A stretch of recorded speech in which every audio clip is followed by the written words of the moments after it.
नमस्कार साथियों। होली का उत्सव एक ऐसा उत्सव है जो सारे भारत में एक ही समय मनाया जाता है। पर भारत के हर हिस्से में होली होने का कारण या होली का उत्सव पालन करने का कारण एक नहीं है।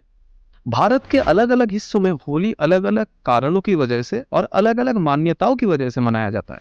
तो आज के वीडियो में हम जानेंगे कि भारत के अलग-अलग हिस्सों में वो कौन सी लोक कथा या मान्यताएं हैं जिन पे आधारित है ये होली का महोत्सव।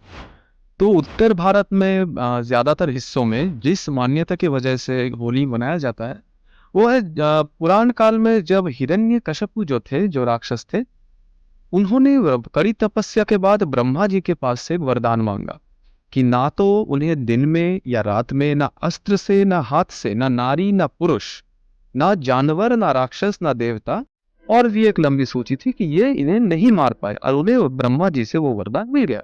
उसके बाद हिरण्यकशिपु जो थे उन्होंने अपना राज्य विस्तार किया, कथित है कि बहुत अत्याचार भी किए। उसके बाद उन्हीं के जो बेटे थे प्रहलाद, वो बड़े विष्णु भक्त थे। अब हिरण्यकशिपु तो विष्णु के विरुद्ध थे, विष्णु भगवान के आराधना के विरुद्ध थे, तो उनके बेटे को विष्णु भगवान का आराधना करते देख वो बौखला गए, और उन्होंने पहले तो अपने बेटे को मारना चाहा अपनी बहन होलिका के माध्यम से।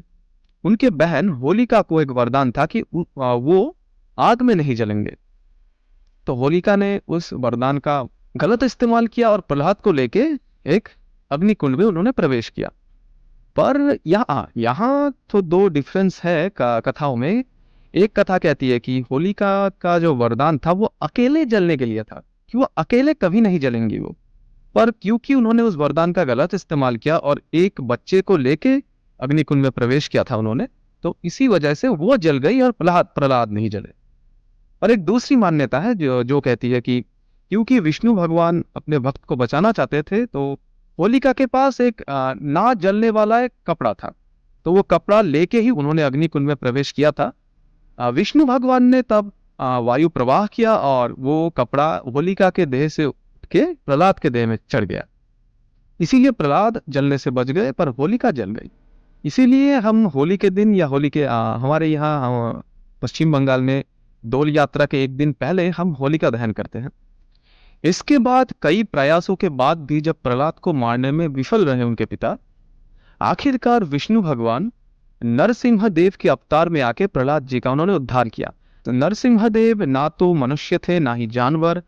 उन्होंने ना ही दिन में उन हिरण्यकशिपु को मारा, ना ही रात में, उन्होंने वो संध्या काल में किया था।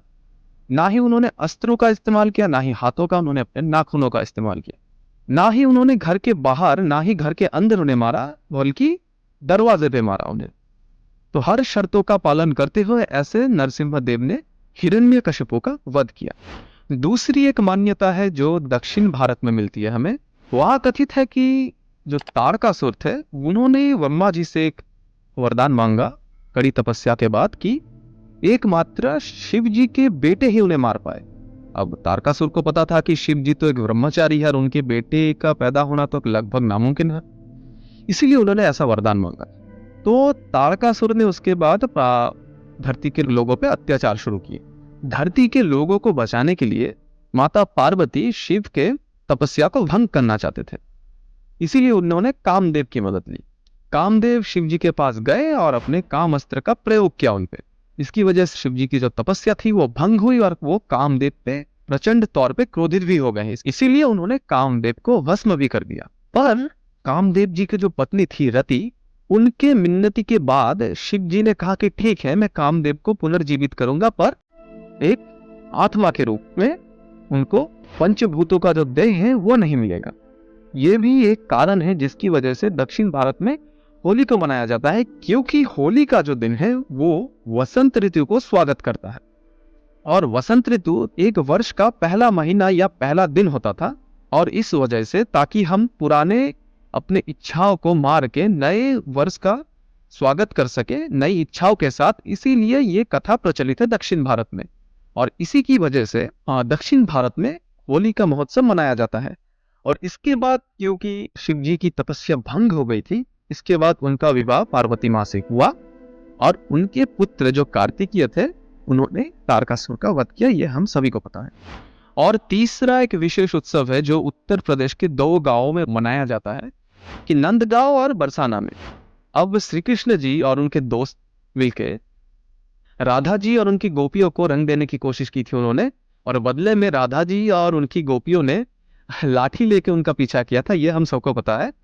तो इसी किस्से को फिर से जीने के लिए आज भी नंदगांव के लड़के बरसाना जाते हैं वहां की लड़कियों को रंग देने के लिए, और वहां की लड़कियां भी इसके बदले लाठी लेके इनको मारने की कोशिश करती है। अब प्रथा ये है कि नंदगांव के लड़के तब कवच लेके उनके प्रहारों से बचने की कोशिश करते हैं, और खेल ऐसा ही है कि जो जो नंदगांव के लड़के उन लाठियों के प्रहार से खुद को बचाने में विफल होंगे, उन्हें लड़कियों के कपड़े पहनने पड़ेंगे और नाचना भी पड़ेगा। अब ये जो उत्सव है ये 2 दिनों में मनाया जाता है।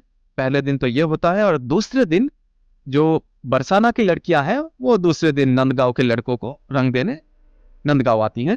और यहाँ पे लड़कों के कपड़े पहन के नाचने का कोई रीति नहीं है, पता नहीं पुरुषों के खिलाफ ये भेदभाव क्यों। पर हम अब अभी अपने अगले उत्सव की तरफ बढ़ेंगे। अब चौथा जो उत्सव है वो हमारे पश्चिम बंगाल और आसाम में मनाया जाता है, उसे हम डोल यात्रा कहते हैं। डोल यात्रा हम इसीलिए मनाते हैं कि इसी दिन या इसी तिथि में श्री कृष्ण जी ने पूतना का वध किया था। तो ये हमको पता है कि श्री कृष्ण के हाथ से पूतना का वध उनकी पहली देवलीला थी, इसीलिए इस दिन हम डोल यात्रा मनाते हैं। अब पांचवा जो पॉइंट है, हम महाराष्ट्र में लोग होली क्यों मनाते हैं। पौराणिक कथा अनुसार भस्मासुर नाम के एक असुर ने कड़ी तपस्या की और उन्होंने शिव जी से एक वरदान मांगा कि वो जिसके भी सर में अपना हाथ रखेंगे वो व्यक्ति भस्म हो जाएगा। तो शिव जी ने वो वरदान उन्हें दे भी दिया। तो भस्मासुर बहुत लोगों को भस्म करते रहे, और कुछ दिनों बाद वो शिव जी के ही पीछे पड़ गए कि शिव जी सबसे ताकतवर आदमी है, तो उन्हें भस्म करने के बाद अब भस्मासुर सबसे शक्तिशाली बन जाएंगे। तो जब वो शिव जी का पीछा कर रहे थे भस्मासुर, तो विष्णु जी जो थे शिव जी को बचाने के लिए उन्होंने मोहिनी का अवतार लिया। मोहिनी का अवतार लेने के बाद वो भस्मासुर के पास गए, और भस्मासुर भी मोहिनी का जो रूप है उसको देख के कामित हो गए। अब मोहिनी जी ने एक शर्त रखी कि वो भस्मासुर के साथ तभी मिलित होंगे अगर भस्मासुर उनकी तरह नृत्य कर सके। तो मोहिनी जी ने जो शर्त रखी भस्मासुर ने वो मान ली, और भस्मासुर कहते कि ठीक है, आप पहले हमें दिखाइए, वैसा ऐसा हम करेंगे। तो मोहिनी जी ने अलग अलग नृत्य शैली उन्हें दिखाई, वहां भस्मासुर भी वो ठीक ठाक ही उसका कॉपी कर रहे थे। पर आखिर में एक स्टेप में मोहिनी जी ने अपना खुद का हाथ ही अपने सर में रखा, भस्मासुर ने भी वो स्टेप कॉपी किया और खुद ही भस्म हो गए। तो बुराई के ऊपर अच्छाई की इस जीत के ऊपर आधारित है महाराष्ट्र का जो होली उत्सव है। छठे जिस कारण से हम होली के दिन उत्सव मनाते हैं वो सबसे प्राचीन है, इसे हम वसंत उत्सव कहते हैं। क्योंकि मैंने पहले ही बताया कि वसंत के शुरुआत में ही वर्ष का भी शुरुआत होता था, और इसी दिन हमारे पूर्वज अपने खेत से फसल घर में लाते थे। तब ज्यादातर तौर पे गेहूं यानी कि व्हीट और यव, या फिर संस्कृत में जिसे हम यवा कहते हैं या फिर इंग्लिश में बार्ली कहते हैं, उसकी खेती होती थी। तो उस दिन क्योंकि वो फसल अपने घर में लाते थे इसलिए वो उत्सव मनाते थे, और उसे हम वसंत उत्सव कहते हैं। हमारे यहाँ भी वसंत उत्सव धूमधाम से मनाया जाता है, हमारे पश्चिम बंगाल में भी। और शायद उसका कारण ये नहीं है, हम किसी दूसरे कारण से ही शायद वसंत उत्सव का पालन करते हैं।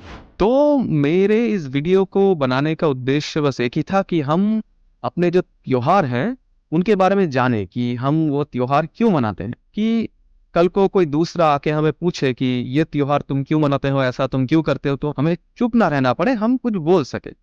तो अगर ये वीडियो आपको पसंद आया हो, मैंने पहले तो कह देना चाहूँ कि कोई गलती की होगी तो पहले से माफी मांगता हूँ, तो आप कमेंट में लिख सकते हैं। या फिर आप भारत के किसी दूसरे क्षेत्र से रहते हैं जहाँ किसी और कारण होली मनाई जाती है, तो वो भी आप कमेंट बॉक्स में लिख सकते हैं। कोई गलती हुई हो तो वो भी कमेंट बॉक्स में लिख के मुझे जरूर बताइए, मेरी तो बहुत सहायता होगी। अगर आपको ये वीडियो पसंद आया तो लाइक कर सकते हैं, और अगर आपको लगता है आपके किसी जान पहचान वाले को ये वीडियो को किसी भी तरफ से सहायता कर सकती है तो वीडियो शेयर भी करें। और आज के लिए बस इतना। नमस्कार।